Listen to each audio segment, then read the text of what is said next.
Welcome to the Blaston Commentary Series. I am your host, Robopresident. This is where we talk about Blaston news, speculation, tribulations. We review my awful Blaston gameplay, as usual, and we do it all unscripted. And remember, scripts are for simps. Today we're actually doing something a little bit different. So I wanted to engage a little bit with the community. I went and looked in the Blaston community Discord, and I got to thinking. Everyone's got something to say about Blaston, at least how they think it should go and how Blaston should be fixed, right? I mean, I've certainly have my fair share of opinions. So why don't we talk about those? Blaston has a feedback channel in its Discord. In the past year, I found the most reacted suggestions, and well, I promise some of them, legitimately some of them are the most reacted. I swear, I didn't cherry pick these. And we're just going to talk about them. We're going to review each one. We're probably just going to go from most recent to least recent. And we're going to try to find ones that haven't been actively fixed. Because resolution does actively fix things, right? So things have been added. I've gone back a year, so obviously there's some suggestion and feedback that has been fixed, right? So there's certain things that if I go back too far in the Blaston community Discord, it's just been fixed since. So there's no sense in talking about those. So we're gonna try to talk about stuff that hasn't been implemented, and we'll just give it the old Robo opinion. And in the meantime, here in the background, you get to see me fight. Either win or lose, who cares? No one actually cares about the gameplay, right? First person gameplay sucks. I mean, that's what most of you say. Maybe. I don't know. Okay. So let's jump into it.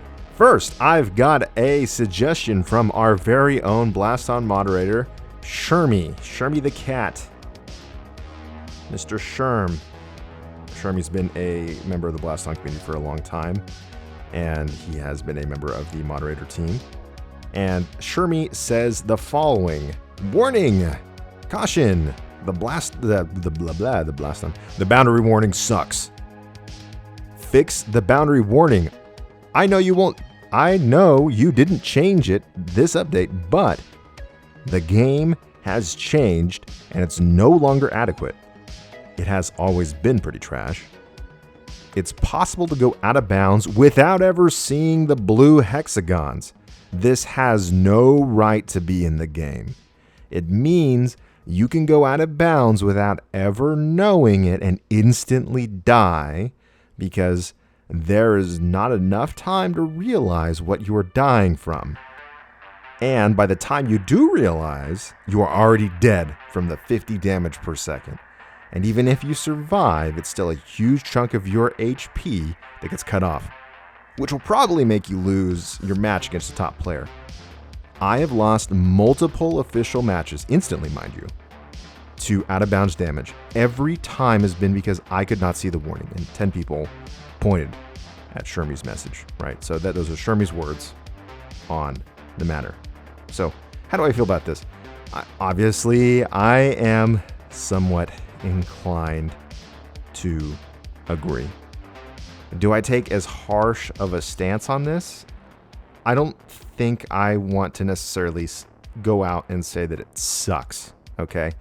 I think it's overzealous. And here's why.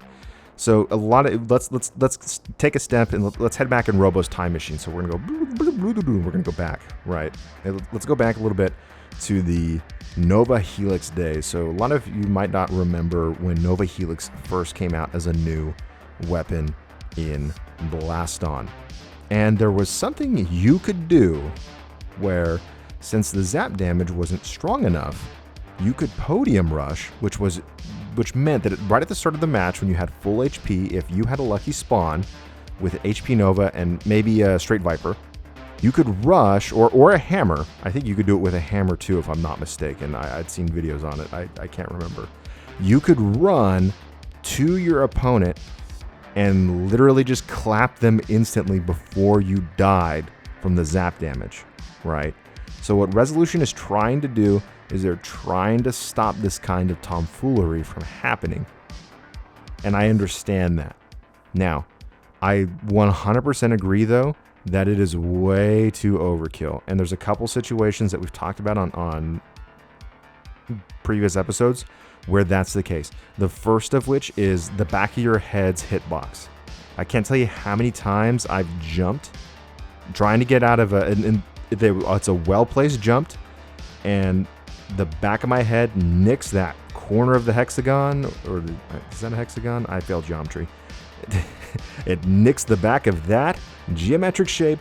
The podium is, and zzz, there goes half my health, and the match is a wash. And it happens to opponents as well, and it's super disheartening when that happens. The other thing too are pushes. So let's say I'm pushing an opponent, and sometimes, and this is to Shermie's credit, when you're doing a forward push, for whatever reason, I don't always get the warning that I'm pushing a little bit too hard. Sometimes I'll try to reach out as far as I can to really stick, let's say, my wildcat in somebody's face, and I zap myself because I guess you could say I'm being careless, but I didn't really get the warning, so I didn't know it was coming, and that stinks. You might actually see that a couple times in this video, and those are intentional, or unintentional, sorry. And so I actually had something to say. So this comment from Shermie was from the 9th of June of this year, and I actually had a previous comment on the matter a lot further back. That was on. Hold on, I'm ruminating on the date. We're going back. We're going back in the time machine. It was 2/2/2022. So this was in February. So my suggestion was the following. Let's make zap damage exponentially proportional to how far outside the podium you are.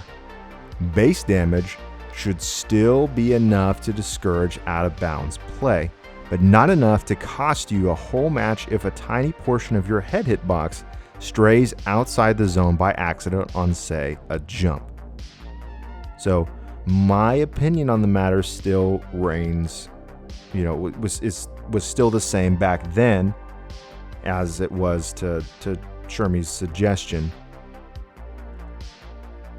My solution would be we don't want people podium rushing, because podium rushing destroys the spirit of the game, which is you're supposed to stay in your podium. And people should be punished for falling out of the podium. That's kind of the point. Because, look, there's a drop there. If you fall, you die. That's kind of the point, right? So, what do? Well, you don't game end people for a tiny mistake. You give them a small correction. A tiny mistake requires an appropriate correction to match. And then a larger mistake requires the appropriate correction as well. Does that make sense? So I think I don't think that would be too unreasonable to program. Maybe it might be. Maybe that's outside of the breadth of the game's engine. I'm just not entirely sure, but who knows? So, zap damage. Do we think it's too much? What do you guys think? Drop it below. All right. 2, we've got from the GOAT. Woody Plays, the man, the myth, the legend. Please allow us to remove the menu when practice in Loadout. Thank you. Yes, well said. I agree. There's a certain mystery to watching your Vipers when you're practicing disappear behind the menu screen and not knowing whether or not they're going to hit their targets. But I think that's part of the fun. I'm just kidding. No one likes that. I don't freaking like that. Look, I agree with this, and I think I don't think this is a top priority though, and so I don't expect this to get fixed anytime soon. But it's a tiny little quality of life. Like, this is low hanging fruit. This is super low hanging fruit. This is not something that I don't think would take the devs a ton of effort to figure out how to fix. So I would say, why not? I mean, easy fix. You just find a way to move the menu. I mean, easy win for everybody. Done and done. So yeah, good suggestion, Woody. All right. Next one's coming up from Rock Smash. Can you guess what he does for a living? I can't. Now, Rock Smash says, grinding for attachments just to be competitive isn't fun. I don't want to do it. Especially when everyone else is already playing Bouncy Ball McBounce Bonanza, laughing at me because I have to make sure I throw at least one game to win in the third round 10 times. Who thought this was a good idea? Bouncy Ball McBounce Bonanza. You know how hard it was for me to keep a straight face to say Bouncy Ball McBounce Bonanza? Man, oh my gosh, Rock Smash. Okay, so let's talk about the grinding of attachments. So when the attachments first came out, there was this actual problem that happened, and I think this goes back to episode what was it, episode like 2 of, or maybe it was episode, I don't remember, I've done too many of these already. So the episode where we talked about the attachments in general and the balancing of attachments, or our attachments op, right? And I had the little Wojak Mechanics Man on the thumbnail, you know that one? So the deal, that the consensus we came to was that attachments should meet 3 criteria, and I'm trying to remember off the top of my head, but they shouldn't eclipse the stock versions of the weapons. They should be side grades, basically, because they should open up new ways to play. And what's ended up happening here, to Rock Smash's credit, is he feels that he has to do all of these grindy missions to stay competitive, because a lot of the attachments are better than stock. And that's the problem. You can't just play stock and have and win sometimes. I mean, you can if there's a big enough skill gap. You know, if you're JJ or, you know, Tess or somebody, or 24, yeah, you know, you can win with some stock loadouts, sure. But your average Joe the plumber, they're probably not going to be able to, because the attachments help close the skill gaps on average players. So, at least most of them. We established that there were some weapons that were balanced better than others. Like Hurricane was one that was really good. Hammer was one that was really good. Snowball was decent. And then Wildcat was okay. And then there were some that were kind of more on the weird side, like Nova and Viper, and Hammernade, and some that were worse, which need love, like Raptor, and then some that were almost there, but then they had one attachment that just kind of stood out from the rest, like Luma, because Luma has a lot of decent stuff going for it, but the bounce attachment is wild, right? So go watch that video if you want any more pontificating about attachments. But the point being is, players who don't have the attachments feel like they're being bullied by people that do have them. And so there's actually been a lot of statements on this. This kind of post has been not answered. So I have seen answers from Defer on this, by Defer on this particular sentiment. And I have also seen, I think actually several times. So there's been discussion on whether or not, like, how to make it less grindy. So I don't think this will stay this way for long. So Rock Smash, you won't be smashing rocks for long. You're gonna be on a mountain of pebbles soon. I promise, my friend. Better days are ahead. All right. Next one up from our friend Namzil. Namzil says, has there ever been any talk of an all-time leaderboard / record book? Sports build their legacies on all-star players. Wouldn't have to be in game. Oh, wouldn't have to be in game, but wouldn't it be cool to see who racked up the most LP over time in a single season, etc.? Right? Okay. So he's saying, look, it doesn't have to be in game, right? But the deal is, we're making Blaston out to be a sport. We obviously have some players that stand out among the rest. So why don't we make figureheads? And I don't think that's a bad suggestion. I think this was kind of an underrated suggestion. But this gets to that spicy point. How do we rate all-time greats? I think there's some that are very clear and some that are less so. And that is probably a discussion for a whole nother day. But I think this is a good idea to have some kind of Hall of Fame. I don't think a Hall of Fame is a bad idea, or all-time greats. Why not? All right. So, on to the next one. We've got Livio. Livio says, there is the possibility that a widget is inserted on the Blaston homepage where all online friends appear, like Population 1. And through that list, send them a challenge or spec them fights. Could it be a good social feature? When I saw this, okay, so look, I know that not a lot of people reacted to this. This is a really good idea. And I'm surprised that not a lot of people really gave this idea a ton of traction. A lot of people have made good online friends through Blaston. I think that's very evident in the Discord. But in Blaston, outside of using Oculus's friend system, I don't know, there's no other way to tell whether your friends are online. Like, who freaking cares? I think a friend widget would be a good idea. See who's online. See if they're in queue or see if they're in Ozo. I'd like to play with them. Why not? I'm sure there's space on the menu somewhere. You could probably put it in there in that underneath the news feed, or scroll up or down somewhere. I don't know. So I think a news widget is not a news widget. We already have a news widget. A friends widget is an absolutely wonderful idea.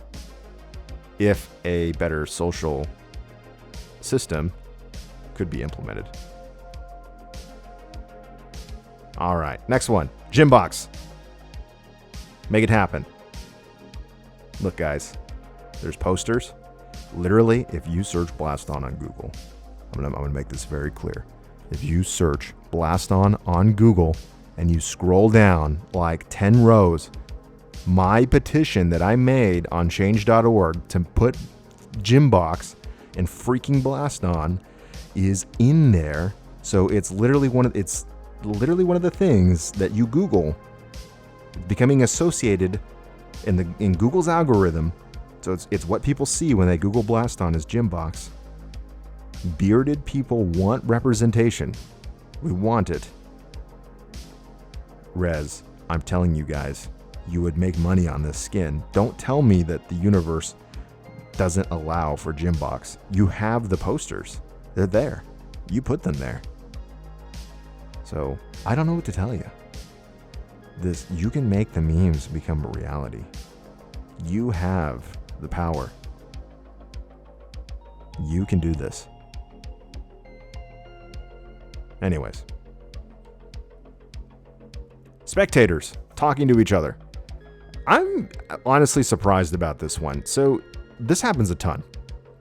I'll introduce friends to Blaston, and usually the first thing they want to do is they want to watch me play somebody, or they want to play each other. So for example, I had a couple of IRL friends buy quests, and they all wanted to come to Ozo and play Blaston together. And so that's exactly what we did. Now, but what we had to do is we had to use the Oculus party system, and we know that the Oculus party system is like not that great. It's like okay at best. And so then you have to kind of switch back and forth between the party system and the game, so you can talk to the people on Ozo, but then if you want to talk to each other in game, so that way, like when they were new to Ozo and challenging the people in Ozo, we wanted to watch them, we had to switch back and forth, right? Kind of lame. I would think that the people in the stands should be able to talk to each other, because I want to be able to be like, man, that was freaking sick, when I'm sitting there watching someone getting whomped on. This seems like a very easy thing to do, because all we're doing, I would assume, how the game works, and I'm not a coding expert, but we're all getting loaded into the same room, but the sound is being turned off for everyone outside somehow, right? Or voice. So just maybe it's to stop the players who are playing from being confused. So maybe that's why it can't be done. I don't know. I don't know. But the players in the audience, I mean, they can't. I don't know. It can, if it can be done, I think it would be absolutely excellent.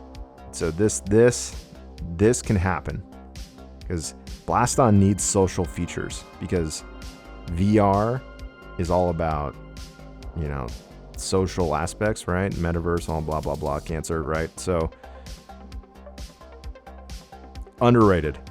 Live slug reaction, gullible, had a good idea. This is a good one.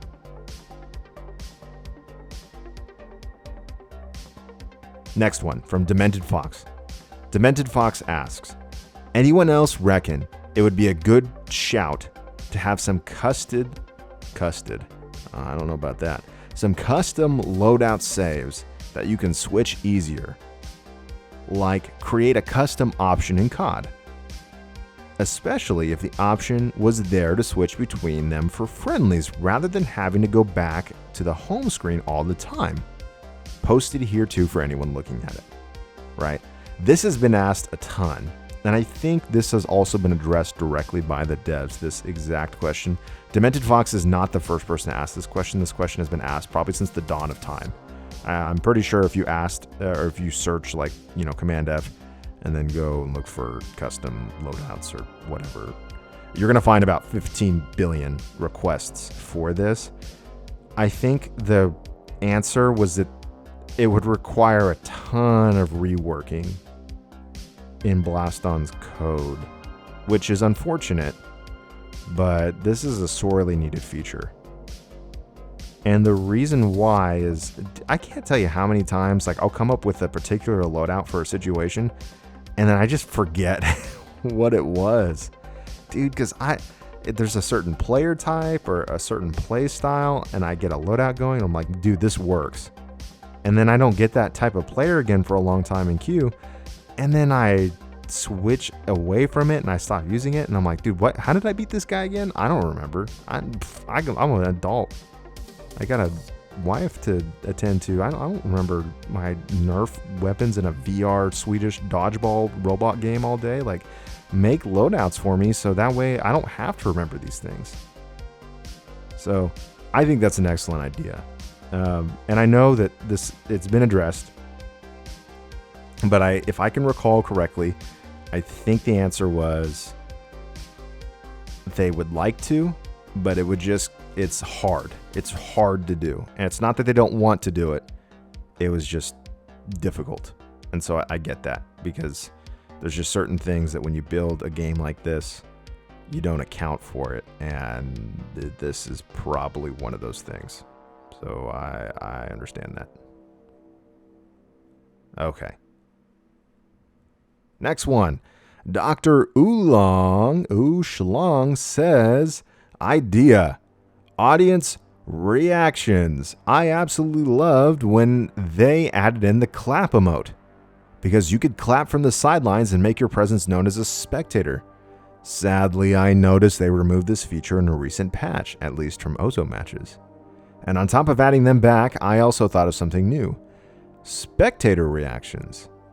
The idea is that by doing the Let's Go to Ozo emote while spectating a match causes a small image to pop up like an emoji from the server.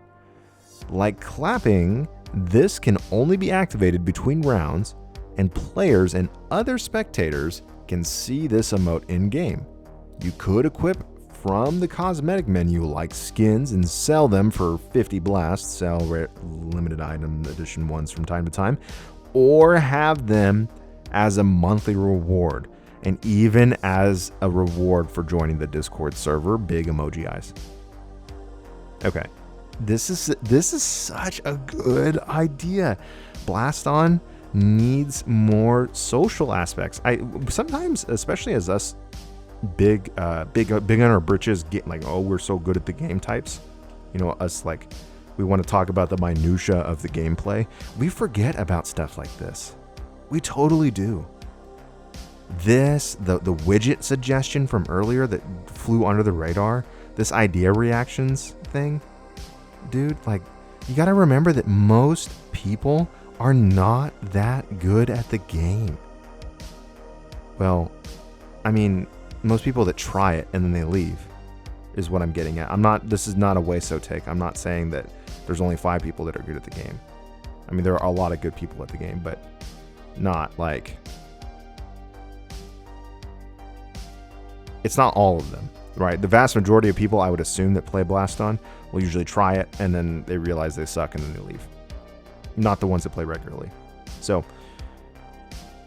if you can give them something to interact with, that can help with retention. And there used to be, if you haven't been around Blaston for a while, when you would go to Ozo games, there used to be a way where you could sit there and clap. If you literally just clap your controller-laden hands together, it would make the same sound as a Nova balls colliding. You know, I'm sure Nova ball enjoyer out there just got all giddy at the thought, but it made that bloop sound, and you could do that repeatedly. Sometimes the hilarious effect, just spamming that blooping sound, and you would make, that was the only way you could make your presence known between rounds, was clapping. And that got removed. I'm not quite sure why. I don't think we ever got an official word on it. Maybe there was some issue that it caused. I have no idea. I have literally no clue. No clue. But that is, I mean, having the emotes thing, imagine you're in a Ozo match, or you're in a knockout tourney, and you're playing some really good guys. You got some friends watching. You get that big W, and the crowd goes wild. It would be such a fun experience. You'd be telling people about it, because VR has that aspect to it of realness that other games don't. You would develop a core memory, and because your friends get to interact. And then especially if they'd be talking in the stands, if that ever gotten implemented, man, that'd be a lot of fun. Oh yeah. So I think this is probably one of Oolong's biggest brain suggestions. And literally it got four hacks thumbs ups, and then 3 little sparkles, and then everyone went back to crying about shields or something, I'm sure. I'm kidding. Stop typing. Everyone went to crying about clamping. I'm kidding again. No, but it's a great idea. So hopefully more social features like this are just, because this seems like an easy win. You don't have to balance anything in the game. You don't have to destroy any existing meta or anything. Just little stuff like this, quality of life. So I see that as an absolute win, as they say. Okay, next up from our resident tiny little catman, Bounty Snipe. He says, small suggestion, make HP bars show numbers too? We've got to the point where the smallest bit of damage can decide rounds. We had a tournament match where both players had the same HP, but the game still picks one winner. This can be helpful for both players and casters to decide if the match was actually a tie game or not. I agree with this. I mean, Blaston is highly... I mean, it's weird to say numbers driven when I'm literally the only numbers you're seeing on screen here are the LPs, and those don't really matter. I mean, but it is. And we're going off a color bar to try to determine, things. And we don't have numbers on health. I don't know. I think that's a good idea. I think the reason health numbers are not given, if I'm not mistaken, is because in the event of a tie game, I think the host gets the win. I think. Is that correct, or am I wrong? Somebody correct me in the comments, I'm sure. If you say something wrong on the internet, somebody will come out and say, no, Robo, you're wrong. Your podcast sucks. Slurp my butt, right? So, yeah, I know the game will pick one, and so I'm sure they want to avoid conflict that way. And I don't blame them for that. But... yeah, I think that's a good idea. So having numbers can help tournament officiants determine things. It can also help, I think, with because some of those tournament games, they start to get into the minutia of like, I don't know who did more damage or whatever to help determine point systems. Whatever. I think this can definitely help with that. So it can open up some more opportunities. And it might be helpful for betting, if, people want to do bets. I bet that, I don't know, Robo's going to do so much damage on Monty Bond and then totally buy it. So, whatever. Yeah, I don't think it's a bad idea. These are all good suggestions. Maybe we'll do a bad suggestions one soon, Because that's what we need. We need bad suggestions. We'll go look for the absolute worst suggestions we can find and just absolutely riff on those because, man, there are some wild suggestions, just absolute stinkers. I've seen things, man. Some stuff that will make your head spin. Like,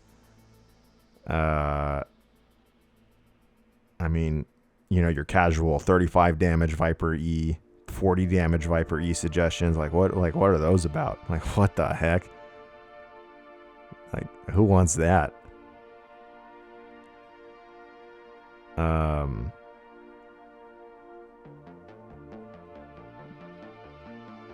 People saying, now I'm looking. Now you got me looking, guys.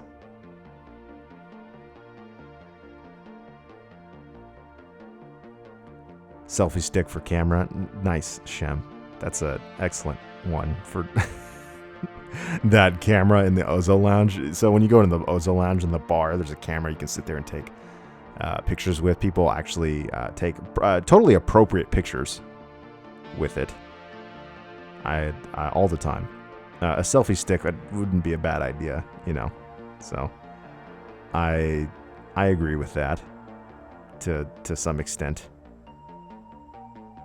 So, all right. Those are the main 10 I wanted to cover. I can't really think of any more other than that. Let's see. Yeah, that's all we got. We're just going to talk about gameplay now. At this point, let's get into it. So, right now, we finally have our first game with Mr. Monty Bond himself, the Enigma, who I had never played once up to this point. At all. This is literally my first game with him. Not expecting him. I have no idea what his movesets are like. Honestly, if you were to ask me, he's just another... I don't know. I don't have a term for this kind of player. I don't know, just a meta-ite. He's just another one of them. Just he does the same thing that 24 and Tess and JJ do. Like, he's just one of them. He's the same thing. It's the same, like, it's the same thing. You know, I don't know what to tell you. It's not necessarily a bad thing, but it's just, he just does it. So he's one of them. So yeah, I knew going in, I was like, yeah, I could already tell I was going to lose, but I was going to put up one hell of a fight as much as I could. And I was also not, this first match that I play him, I wasn't prepared. I was running those tank novas, which I think I was running those because who beat me before? I think a couple of rounds back while I was pontificating about suggestions that people were leaving, Kitoko or whatever his name is was he beat me and there's some weird cross region matching stuff going on, and so I had to resort to the stupid HP Nova stuff just to get the W's in, because my Wildcat stuff, like, he was just dodging, like, it was all slippery as all hell, and I couldn't hit him, so I needed to block his stuff because it was just no cells all day. And I did not want to. I knew as soon as I got Monty Bon, who called up, I was like, I don't want to be using Tank Nova against this guy. Like, this is absolutely not the weapon I wanted. This is my first game with Monty Bon, and I'm sitting here with Tank Nova in my loadout. Like, no, this is not what I wanted at all. And it went about as well as I thought.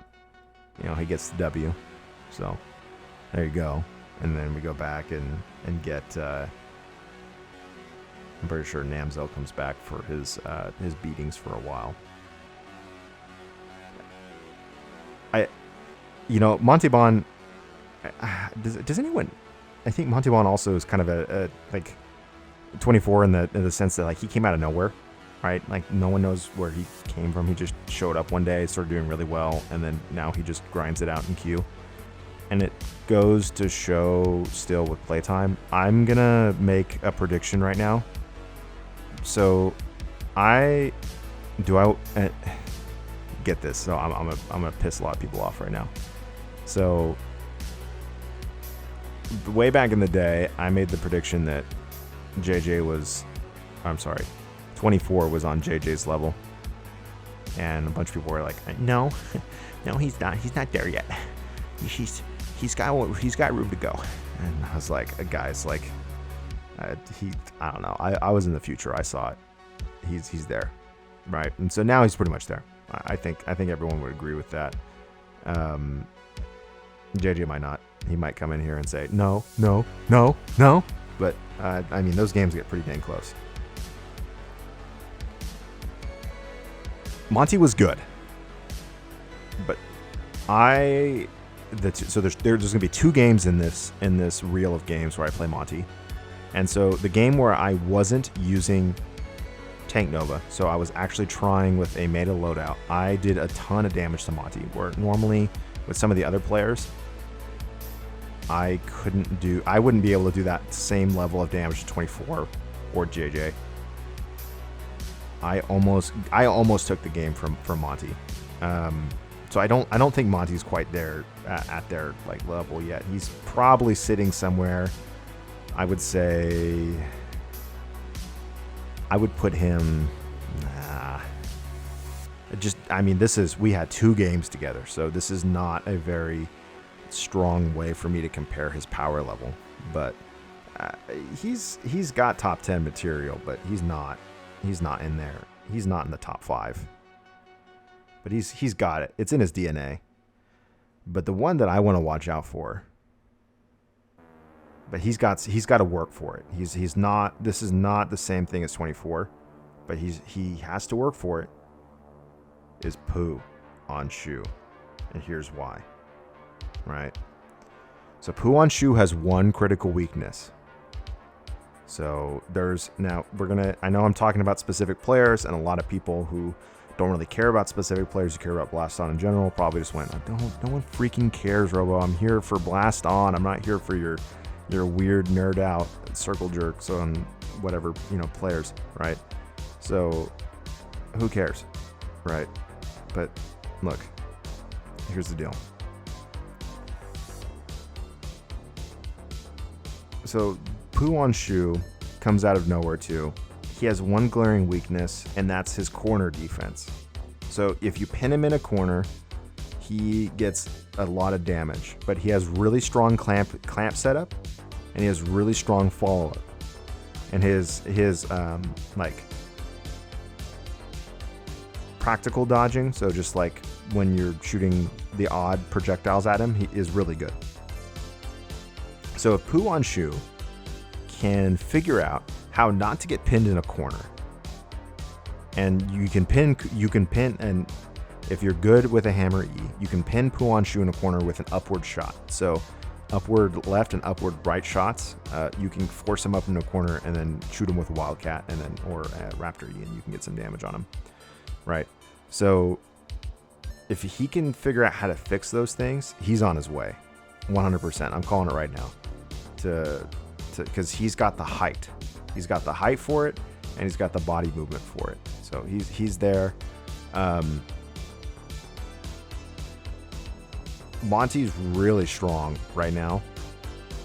I just haven't played him enough. I think once I play him more, I'll be able to get a better idea. But he's there. I just haven't tracked his progression enough for me to get a accurate assessment other than the 2 games we played today. But I know he has been grinding it out in queue nonstop with some of that playstyle stuff. So I know we've kind of transitioned away from feedback, but now we're talking about speculation on player skill.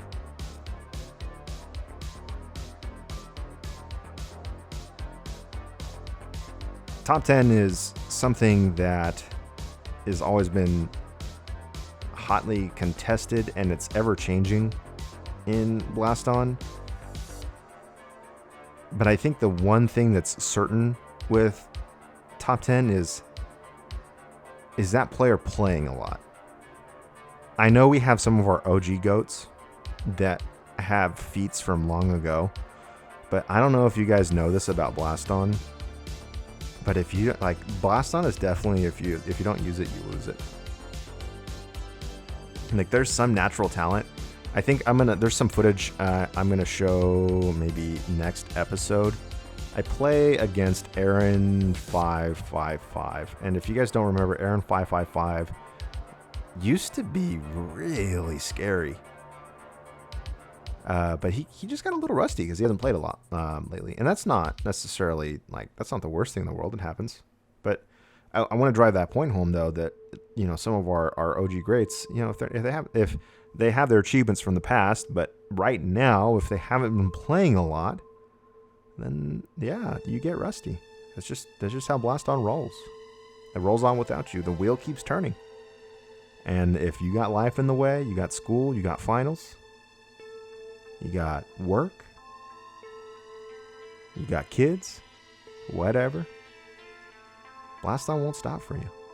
So, you got to keep playing. And if there's a combination of practice and talent that goes into that. Some people have some natural talent, and some people have some people have more natural talent than others. But I think it depends. So before Weso comes in my comments and says, like, bro, I only play for 5 minutes every 10 months, and I'm better than 90% of the player population. Like I said, there is a difference. Some people have natural talent. Other people have the practice that they put in, and some people it's a combination of both. It just depends. So here we are in the final game with Monty Bond getting that final win. I'm sorry, not final win. That final round taken off. That will be the last round and the only round that I get from Monty. It does get close. You can see that some of the zap damage that I talked about happens. And unfortunately, I didn't get any warning about the zap damage, so that was kind of a downer. But I wish there was more warning about front zap damage before I walked my face into it. But absolutely excellent Viper work from Mr. Monty Bond. Of course, one of the hallmarks of a lot of top players is their scary Viper work. You don't see very many top players not use Viper. It's just fact of life. Most do. Not all, but most. Just how it is. Now, what's interesting is that those roles will kind of be reversed. You'll either have, I mean, you'll have some players that are really good with Hammer E and some players are really good with Viper. A few that can do both really well. And the few that can do both really well tend to be the ones that are sort of, you know, the ones that are in top 5, right? So maybe that's your line of delineation into who gets into the top spots. You know, are they a jack of all trades or a master of all things? But I don't know. It was fun to get to play Monty this one time finally after hearing all about him constantly. I literally had never played him before. Never, not once. This was the first time ever, and it was super close. Almost had him. So it would have been nice, but it just wasn't meant to be because his Viper skills were too much for me to bear, and that was that. So that's all I got. So thanks for hanging with me, talking about some suggestions, talking about some game stuff, as you know, but I appreciate you hanging along for the ride. So as always, like, favorite, subscribe, and dislike it. Just kidding. Nobody will see it anyway. Only me. And, I don't know, maybe my wife, because I have no one else to show them to. So, scripts are for simps. Thank you for joining the Blast on commentary series or something. I'll see you guys next time. Catch you later.